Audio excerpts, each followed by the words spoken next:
Hey guys, welcome back to Eric Reacts with more Game of Thrones. This is Season 6, Episode 3, titled Oathbreaker. And yeah, a hell of an episode title. I'm very curious as to what it means. I said last episode that Jon might be able to get out of staying with the Night's Watch, considering he lived and died at his post. So maybe this title is referencing that. It could also reference... It makes me think of the title of Oathkeeper, both the sword and Jaime, but I don't see Brienne failing to protect Sansa so soon, and Jaime has other concerns than the Stark daughters right now, so I don't see him breaking any oath either. But whatever it means, I'm so glad Jon is back. I am a little worried about what the resurrection means for him though. Beric Dondarrion said that each time he comes back he would lose some memories and was a little less himself than he was before, so we'll see what happens with that going forward. Jaqen mentioned that he had the cure for Arya's blindness last episode, and even though she refused it, I'm wondering if he'll still offer it to her. After we saw Bran see Hodor and the last generation of Starks at Winterfell, I'm wondering if we'll learn more this episode. They brought up, what's his face again? Benjen again, so I'm wondering if it's finally time that we get to see him. But yeah, Daenerys is on her way to Vaes Dothrak. I don't know if I'm pronouncing it right. She's going to get all of them on her side somehow. I just know it, but don't know how yet, but she will. But yeah, I'm excited to get started. If you want to follow along with the full reaction over on Patreon with the episode footage, be sure to check out my Patreon in the link in the description below. Otherwise, let's get started. Did you just see him come back to life?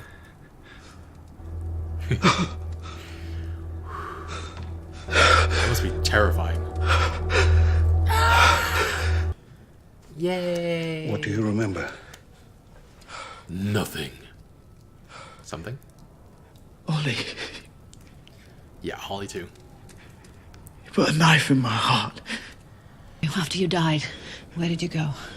What did you see? Stannis. Nothing. Ooh, it is nothing. Stannis was not the prince who was promised, but someone has to be. How you feeling? I failed. Good. You learn from I'll failure. go fail again. Yeah, Davos. Ultimate hype man. All of you who stabbed me, get in line. They think you're some kind of god. I'm not a god. I know that. I saw your pecker. What kind of god would have a pecker that small? Wow, it's cold. It's cold up here. My brother. Aww. Ouch, worth it. Hold off on burning my body for now. That's funny. You sure that's still you in there? It's like, no, you were never this funny before.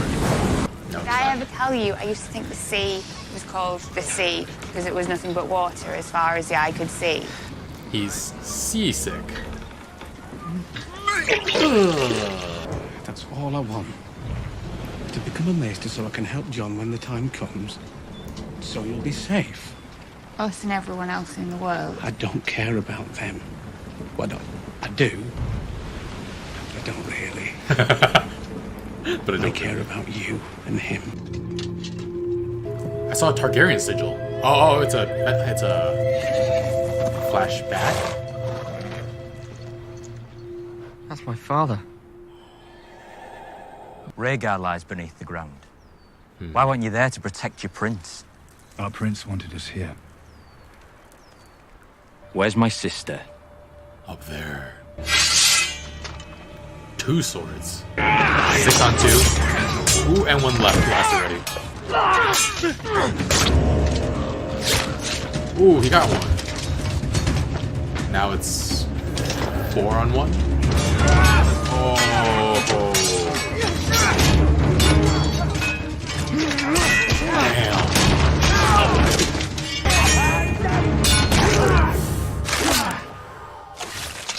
How the heck did Ned survive this?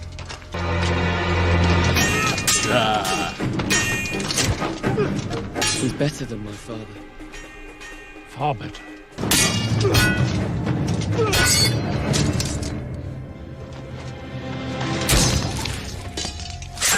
Oh, there it is. But enough for one day.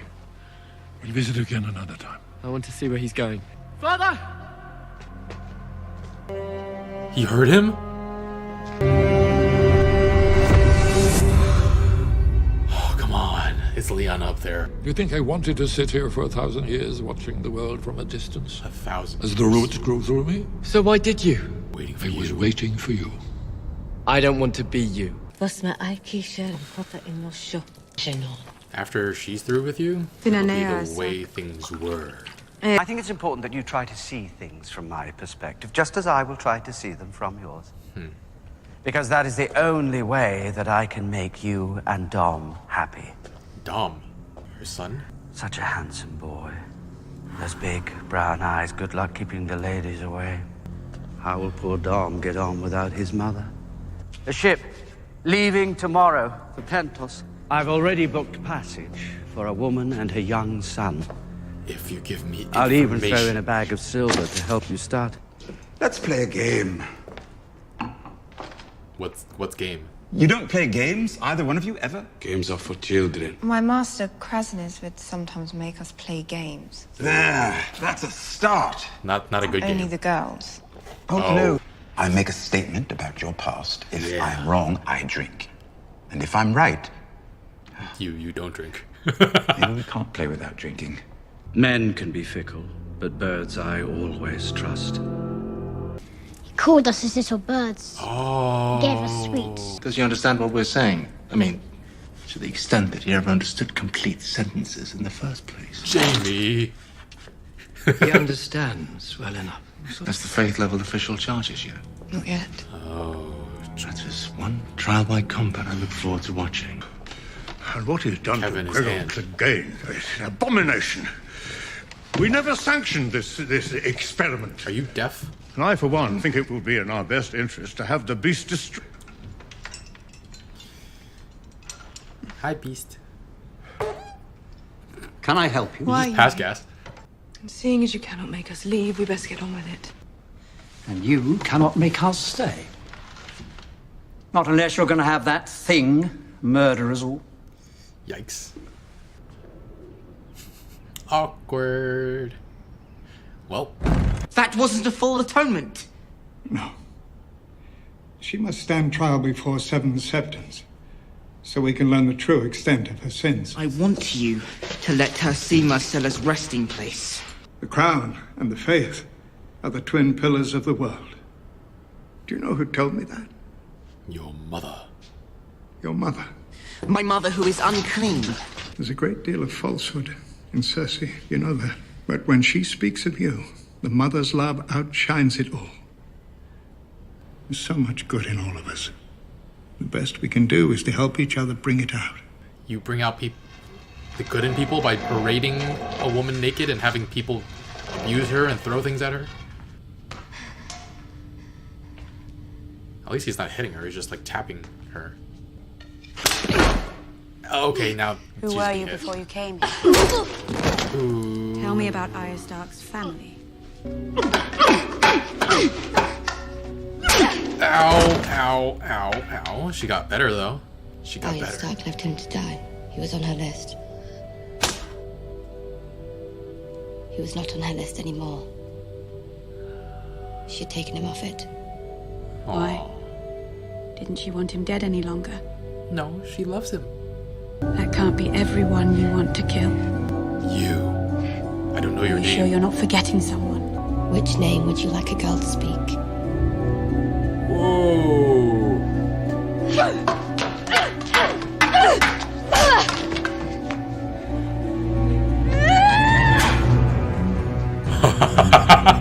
Ah! Oh.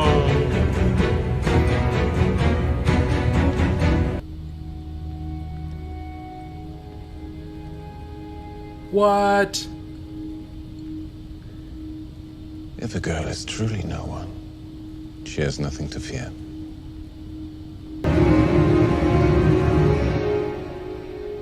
Her eyesight's back. Who are you? No one. No one. We're farther north than any of you fuckers. Wildlings come down. We always have to fight them first. I like fighting wildlings. Been doing it all my life. But there are too many of them for us to beat back alone. Pledge your banners to House Bolton. Swear loyalty to me as Warden of the North. And we will fight together to destroy the bastard and all his wildling friends. I'm not kissing your fucking hand. Your father knelt for Robb Stark. Called him King of the North. Ooh. Was Robb Stark right to trust your father? Then it appears we're at a bit of an impasse. Fuck kneeling. And fuck oaths. I've got a gift for you. God damn it. How do I know that's Rickon Stark? Shaggy dog. What you gotta say, Ollie? I regret nothing.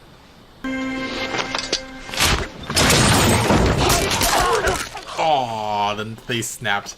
What about everybody else who was in that crowd of people who stabbed him? What? What do you want me to do with this? Wear it. Burn it. Whatever you want. You have Castle Black.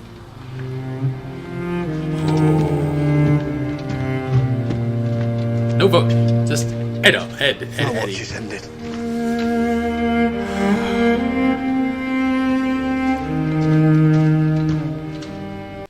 Jon is back, baby. I'm so glad that Davos was the first one we saw witness Jon's resurrection. And Jon was freaking out, which is understandable. The last thing Jon remembers is being stabbed by Ollie in the heart. Jon looks really broken up about that. Broke his heart literally and figuratively. And he no longer feels like he belongs in the world of the living. I don't know if that means that he feels similarly to Beric Dondarrion. Does that mean that something's gone from him as well? Jon says he remembers nothing from his time after being killed, but I wonder if that means there's actually nothing after death in this world.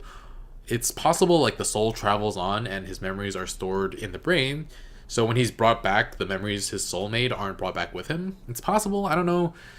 There's no definitive answer yet. But Melisandre's faith is reinvigorated, and she believes he is the promised prince she was looking for.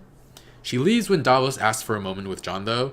I guess it might be because she sees how shaken Jon is and understands that Davos is the one to be at Jon's side right now. Davos does give him some pretty good advice, some pretty good pep talk. But yeah, Jon, he said he did what he thought was right and got murdered for it, and because of that, he failed. His logic didn't track for me at the beginning. I was just like, just because you got murdered for your decisions doesn't mean those decisions were wrong, and it doesn't mean that you failed. The wildlings are in a better place now. The wall will be better defended when the time comes.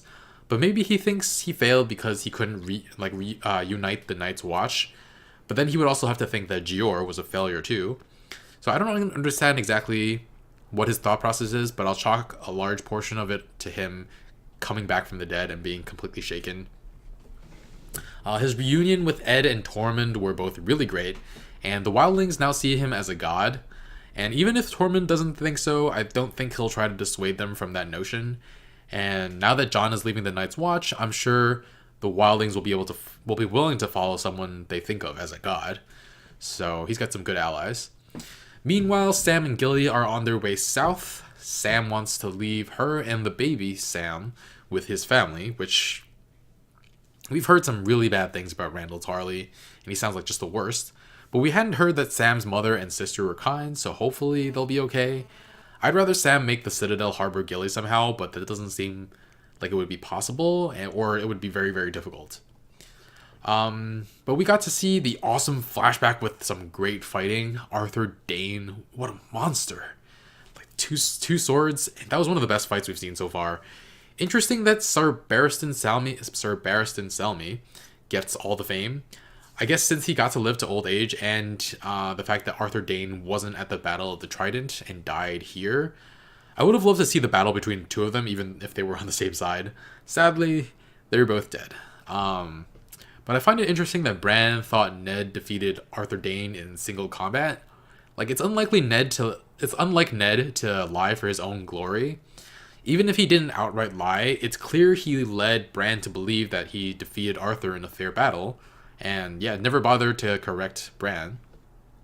There might be some reason Ned kept it a secret, but I can't think of any reason that would be the case. Perhaps it had something to do with Lyanna up in that tower, but I don't know. Whoops. But yeah, the Three-Eyed Raven has been here for 1,000 years just looking at different things and says Bran must learn everything before he leaves. I wonder if he'll know the ending of the show before we see it. And I wonder if he's seen where his Uncle Benjen is. That seems like important information to both us and him. But I'm looking at the situation with Daenerys and trying to figure out how she could take over. All those calls and men in leadership probably won't listen to her unless she can prove her might to them. And they might not even listen to her then. But all these widows are bound by these Dothraki laws. I feel like I haven't seen enough of Dothraki culture to know how she can bend or break the rules to make her play and be in control. But Varys, with that leverage against the woman who had the Unsullied killed, it's a little slimy, but so was what she was doing. I don't think he'd hurt her son. I don't think he has hurt any children. But using the implication that he could, plus some other incentives, allowed that situation to work out. He says he trusts his little birds, and we've seen him use children a lot in the past, but I never actually made the connection that little birds specifically referred to children. Meanwhile, Qyburn has inherited a bunch of his little birds. My question is, are they still reporting to Varys while pretending to work for Qyburn? Or did Qyburn's gift of like candied whatever, figs, Newton, I don't know, plums, did those pay the kids off already? And now Jaime is looking forward to the trial by combat that Cersei will request for her sins What a turnaround from hoping the mountain would fall against Oberyn to now rooting for him. I don't see anyone in the Faith Militant being able to take down the mountain, but maybe the High Sparrow will find a way around that. But yeah, Jaime and Cersei try to force their way onto the small council so that they can have a say in how to take down the Faith Militant, how to take revenge for Marcella's death. That moment when all the small council members just walk away was really funny, though. Jaime and Cersei were just sitting there awkwardly, like in silence, like, dang. I love that scene with Tyrion, Missandei, and Grey Worm. I really want to see Tyrion succeed in helping Grey Worm and Missandei let loose a little bit. They've been so wound up because of the way they grew up. I don't know. We don't normally see them being relaxed in any sense. I guess maybe during those common tongue lessons Missandei was giving Grey Worm. But Grey Worm actually has played a game before with Daario holding the swords. I guess that can be classified as a bet, but I feel like there was some level of fun there. So Tyrion just has to find the right way to make it fun. So hopefully, yeah, Tyrion can find a way through at some point. I'd be more than happy for that to happen at some point. But I'm so excited about Arya. So she drank the poison and it worked as an antidote because she was truly no one. Or she has grown to be a good enough liar that she can fool others and herself. That doesn't seem like the case though, because she finally gave in and said that she didn't want to kill the Hound. She had taken him off her list.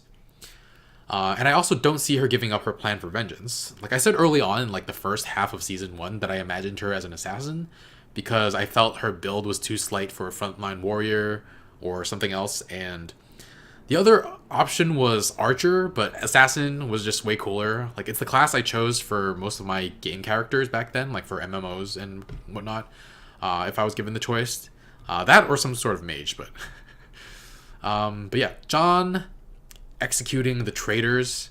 I was wondering why he didn't execute everyone in that crowd of people, like, who watched him die last season. Also, it was a few episodes ago in Season 5 where the title of the episode was Kill the Boy, and Maester Aemon didn't mean that literally, but it's alright, I'm okay with that happening. I suppose he doesn't have to execute everyone because he's done at Castle Black and won't have to deal with any of them anymore. But he leaves Ed behind as Lord Commander, and I'm very curious as to how he'll run things differently. There are still more wildlings. I don't believe all of them were at Hardhome, and I'm guessing more are still north of the wall and might come south looking for asylum. And I don't know if Ed will carry forth Jon's legacy and continue to lead wildlings through, but it'll be interesting to see. I'm going to give this episode 4 direwolves. That battle was amazing. I wonder if we'll see any other double blade users out there. Like, did Arthur Dane learn from any particular master? Did they teach anybody else? Seeing Arya get so good at fighting and then get her sight back was pretty satisfying. I'm curious how the additional ability to fight when blind will be to her advantage in the future. Obviously, she'll be able to fight in the dark, which is very cool. She'll probably also be able to sneak around pretty well. My score would have been higher if not for some slower moments in this episode, but overall, very, very cool. I need to see more Bran visions too, because those are really, really great.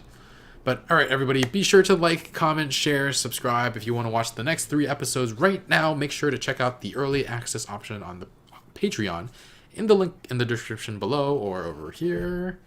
And I'll see you guys next time. Bye, friends.